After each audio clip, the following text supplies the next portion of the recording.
तो एक बार फिर से इंडिया सेमीफाइनल से बाहर हो चुका है और काफ़ी बुरी तरीके से इंग्लैंड ने मतलब धागा खोल के रख दिया है इंडियन बॉलिंग का।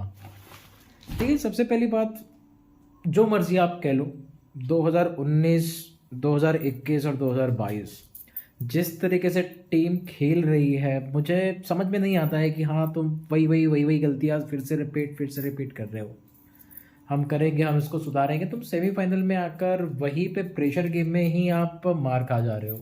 तो मार खाना भी एक, चलो, है चीज़ें उसमें, लेकिन यार जो तुम्हारी स्ट्रेंथ है, तुम बल्लेबाजी, बैटिंग बैटिंग ऑर्डर हमारा बोलते हो, अब 15 ओवर में 100 बनाओगे भाई तो किस तरीके से मैच जीतोगे? 15 ओवर में 100 रन आप बना रहे हो, सो कोई उसका तुक ही नहीं बनता है।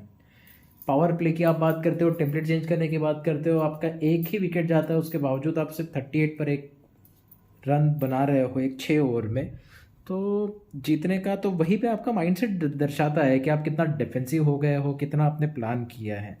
यहाँ पर बहुत अच्छी दाद देने होगी इंग्लैंड के बॉलर्स के। दे हैड अ वेरी एक एक्यूरेट प्लानिंग के साथ वो आए, जिस तरीके से उन्होंने फील्ड प्लेसमेंट की, जिस तरीके से उन्होंने प्लानिंग किया, जिस तरीके से उन्होंने टप्पा पकड़ा, तो काफ़ी काबिल तारीफ होमवर्क था उनका। दूसरी तरफ देखा जाए तो मुझे समझ में नहीं आता भाई, रोहित शर्मा और केएल राहुल, मतलब आप बैक कर रहे हो, प्लेयर्स को बैक करना चाहिए, बट एक इंटेंट तो आपको दिखाना चाहिए। रोहित शर्मा आज जिस तरीके से बाबर आजम और रिजवान का हमने देखा है कि उनके रन्स नहीं आ रहे, but they have delivered in yesterday's match. जब न्यूजीलैंड के खिलाफ उनका मैच हुआ तो न्यूजीलैंड के खिलाफ तो उन्होंने अपनी जो बेस्ट इनिंग्स है वो तो निकाल दी ना। अगर रोहित शर्मा 28 गेंद यूज़ करके 27 रन बनाएंगे और उसको आप आगे के लिए कैरी फॉरवर्ड नहीं करोगे तो फिर कैसे होगा? वहीं पे मैच आपका 28 गेंदें जो खराब हुई है वहीं पे खराब हुई है। अगर वहाँ पे वो पहले ही आउट हो जाते तो आउट होना, इतना डरने का वजह ही मुझे मालूम नहीं पड़ता है कि इतना डरा क्यों जा रहा है कि विकेट जाएगी, रन्स रन्स बनने चाहिए। दूसरा चीज़, आज देखा जाए तो इंडिया को लगा कि हम 170 160 कर लेंगे, जिस तरीके से हम खेले हैं तो हम पार कर जाएंगे, बट इंडिया का माइंडसेट ही गलत था। इंडिया का डिफेंसिव अप्रोच लगा मुझे। आप ऑल आउट हो जाओ ना, आप कर दो 130 कर दो, कोई दिक्कत नहीं पड़ती। 130 140 पे आप ऑल आउट हो जा रहे हो, बिकॉज आपका विनिंग जो फाइटिंग टोटल है वो तो नहीं था यहाँ पे। एडिलेड आप इतना बैक कर रहे हो, एडिलेड की जो छोटी बाउंड्रीज पड़ी है, सामने में बड़ा लंबा ये है, आप उतने ही कैपेबल हो जितने की अगली टीम कैपेबल है, लेकिन आप वही गलतियाँ बार बार कर रहे हो। सबसे पहली बात, इंडियन टीम उस तरीके का कॉन्फिडेंट नहीं दे रही थी पूरे वर्ल्ड कप में। आपने पहला मैच बहुत बेहतरीन तरीके से जीता, काफ़ी, no doubt it was exceptional match Pakistan के खिलाफ जो जीता आपने, लेकिन उसके बाद में आपकी क्रिकेट कभी भी प्रॉमिसिंग नहीं लगी। जो 6 ओवर्स में आपने दिखाया है, कोई भी, इवन बांग्लादेश और जिम्बाब्वे के खिलाफ में भी आपने पावर प्ले में कोई बहुत बेहतरीन बल्लेबाजी या आउटस्टैंडिंग इनिंग्स किसी की तरफ से नहीं आई। आप वही कर रहे हो, 30 35 37 रन, एक आउट दो आउट, या बहुत हो गए तो 3 आउट आप कर देते हो। तो इस तरीके से ये मॉडर्न डे क्रिकेट नहीं चलेगा। You have to think upon it. अब यहाँ से मैं उसमें नहीं मानूंगा कि इंडिया वर्ल्ड कप से बाहर हो गया। मेरे ख्याल से ये वर्ल्ड कप बहुत बेहतरीन गया है, क्योंकि इंडिया ने सेमीज तक के सफर तय किया। क्योंकि इंडिया जिस तरीके से क्रिकेट खेल रहा था तो ग्रुप स्टेज में ही बाहर हो जाना उनका बनता था, बट नो डाउट उन्होंने काफ़ी अच्छी तरीके से मैनेज किया और वो सेमीज तक के आए। बट यहाँ से सोचना होगा, अगर आपको आईसीसी ट्रॉफी भाई 15 साल के बाद में भी नहीं मिल पा रही है तो आपको सोचना पड़ेगा। अब सोचने में भी आप 3 3 टीमें खिला रहे हो। मुझे द्रविड़ की कोचिंग स्टाइल बिल्कुल समझ में नहीं आई। आई पर्सनली बिलीव दैट कि जब राहुल द्रविड़ इंडियन क्रिकेट में कोच के रूप में आएंगे तो because as a player I respect him a lot. जिस तरीके से उनका क्रिकेट है, क्रिकेटिंग नॉलेज है, कोई कोई दो राय नहीं थी। बट एक उनका जो टेम्पलेट मुझे नजर आया कि आप 3 3 टीमें कंस्ट्रक्ट कर रहे हो, भाई इतनी टीमें क्यों कंस्ट्रक्ट कर रहे हो? आप क्यों 3 3 लोगों को कप्तान बना के भेजा जा रहा है अलग? उससे अच्छा तो आप T20 का सेटअप पूरा अलग करो, वनडे का सेटअप अलग करो, T20 टेस्ट का सेटअप अलग करो। आप वही 3 टीमें बना के भेज रहे हो, स्ट्रिंग 1 स्ट्रिंग 2 स्ट्रिंग 3, मतलब आप ये दर्शाते हो कि हम बहुत बेहतरीन टीम है। हम पूरे वर्ल्ड की इतनी स्ट्रांग टीम है कि हमारे जो मिनोज वाली नेशंस होती है, बांग्लादेश, न्यूजीलैंड, या जिसको भी हम कंसिडर नहीं करते, तो आप हम सेकंड स्ट्रिंग टीम भेजते हैं जिम्बाब्वे वगैरह, वेस्ट इंडीज़ वगैरह पे। और जब आपका मेन स्ट्रिंग का स्क्वाड जब आता है तो वो डिलीवर नहीं कर पाता है, तो भाई ये कहाँ का आपका स्ट्रैटेजी है? आप पिछले एक साल में 2021 वर्ल्ड कप से लेकर 2022 के वर्ल्ड कप तक के जो इतनी स्ट्रैटेजीज बना रहे हो, तो आप कर क्या रहे हो? पहला पॉइंट आप वहाँ पे देखो ना कि हमने किसको ग्रूम करना है, किसको नहीं करना है। आप एंड तक के चहल को नहीं खिला रहे हो। अरे भाई, लेग स्पिनर है, सारी दुनिया चीज चिक के बोल रही है, मैं तो क्रिकेट नहीं खेला हूँ। सारे एक्सपर्ट्स लोग ये बोल रहे हैं कि भाई रिस्ट स्पिनर खिलाओ, रिस्ट स्पिनर, क्यों नहीं आप चांस दे रहे हो उसको? एक मैच, एक गेम प्लान, इतने आप 6-6 5-5 मुकाबले खेले हो, कोई भी आप एक मैच दे सकते थे, जबकि अक्षर पटेल का एक भी गेम मुझे याद नहीं आ रहा है कि यहाँ पे वो पांचों मैचों में कोई भी एक गेम उनका बहुत कन्विंसिंगली गया हो। आप रखो ना अश्विन को आप बैक कर रहे हो ताकि वो आपको बैटिंग एबिलिटी एक देते हैं, बिल्कुल आप बैक कीजिए। लेकिन अक्षर पटेल जब जहाँ पे आपको कन्विंसिंगली एक भी गेम उन्होंने निकाला नहीं है, तो आप, मुझे भाई वो वाला सिलेक्शन बिल्कुल भी परे लग रहा है कि क्या सोच के थिंक टैंक अपनी फाइनल प्लेइंग 11 बना रहा है, वो मुझे समझ में नहीं आया। आप हर मैच में विराट कोहली, सूर्य कुमार यादव, हार्दिक पांड्या पे इतने हेवीली डिपेंडेंट हो जाते हो कि बाकी फिर 8 प्लेयर कर ही क्या रहे हैं, वो वहाँ पे नहीं समझ में आया।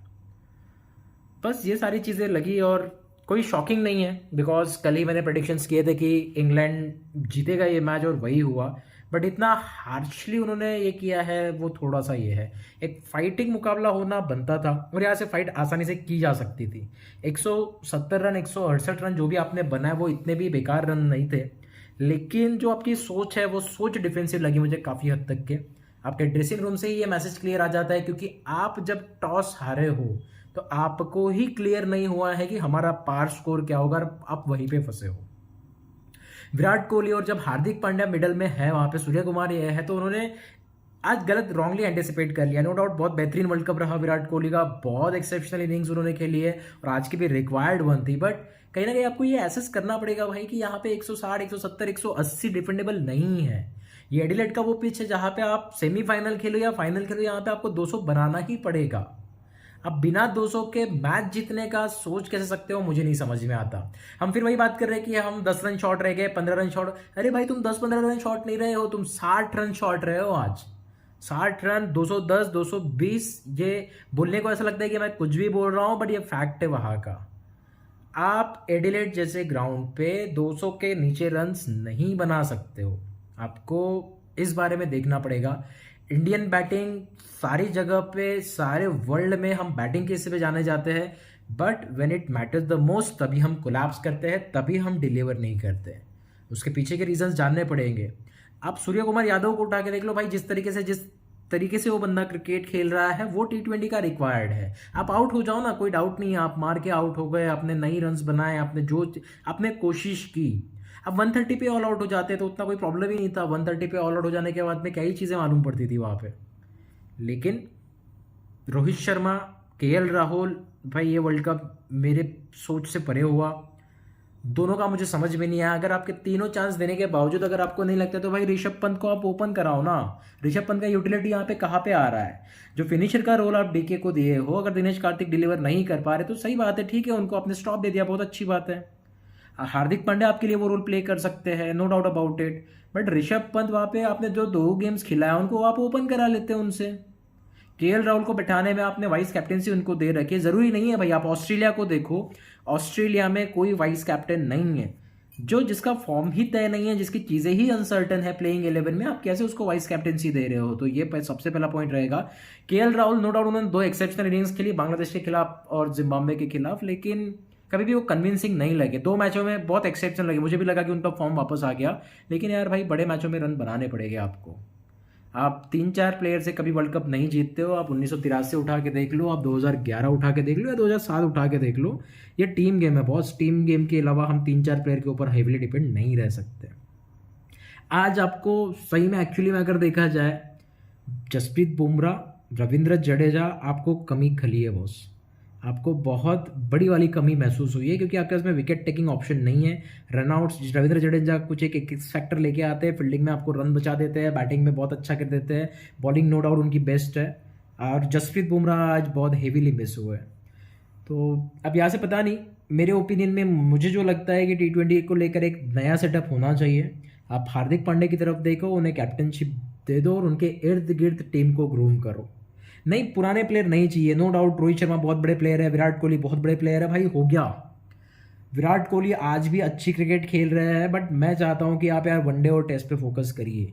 With due respect to him, Virat Kohli the legend, I personally इस वर्ल्ड कप से मैं उनका अलग बहुत सम्मान करने लग गया हूँ। लेकिन अभी हमें ज़रूरत है कि हम T20 को एक अलग नज़रिए से देखें, एक अलग इंटेंट के साथ में देखें, जहाँ पे नए लड़कों को मौका दो। यार क्या होगा, 1-2 साल आप नहीं जीतोगे, बायलैटरल जीत के वैसे भी क्या ही कर रहे हो।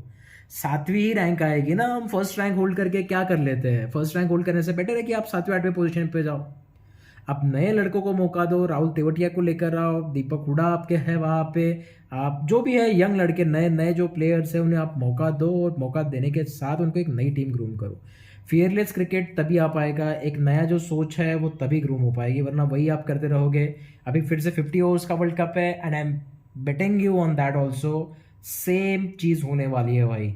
हम बहुत मर मरा के सेमीफाइनल तक के पहुंचेंगे, और सेमीफाइनल में के पहुंचने के बाद में सेम यही हरकत होती है, क्योंकि इंडिया पिछले 4-5 सालों से जो भी है कंसिस्टेंटली हम सेमीफाइनल जा रहे हैं। नो डाउट टीम में कोई कोई बुरी टीम नहीं है, बहुत बेहतरीन टीम है, बहुत अच्छी टीम है, लेकिन बड़ा गेम नहीं जम रहा है बॉस। आप सीधा सा आपको दिखने में आ रहा है कि जब से MS धोनी गया है आपकी टीम नहीं संभल रही है, नहीं हो रहा है प्रेशर आपसे हैंडल। आपको अपने सोच में, गेम प्लान्स में जो मर्जी है आप बैठिए अपने कोच के साथ, थिंक टैंक के साथ, साइकोलॉजिकल एक्सपर्ट्स के साथ में बैठिए, स्पोर्ट्स एनालिस्ट के साथ में बैठिए, और उसका फिगर आउट कीजिए। That's it. But very disappointing.